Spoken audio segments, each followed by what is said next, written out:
Tired of your Excel data looking like a boring sea of numbers? Today, we're turning ordinary spreadsheets into eye-catching dashboards, all within Excel. First, ensure your data is well organized in a table format with clear column headers. Next, let's create a pivot table. Go to the Insert tab, then select Pivotable. Choose your data range and where you want the pivot table to appear. Drag and drop the relevant fields into the rows, columns, and values areas to summarize your data. Now, it's time for charts. Select the data from your pivot table.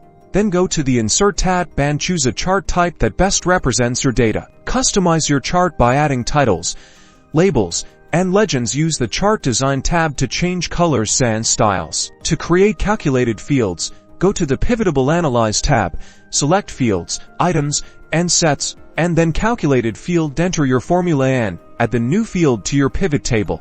Use conditional formatting to highlight key insights. Select the cells you want to format, then go to the Home tab, click Conditional Formatting, and choose a rule. Finally, arrange your charts and pivot tables on a separate sheet. To create your dynamic dashboard, use slicers to filter your data and make it interactive. And there you have it. Experiment with different chart types, formatting options, and calculations to unlock the full potential of your data. For more Excel tips and tricks, subscribe to our channel.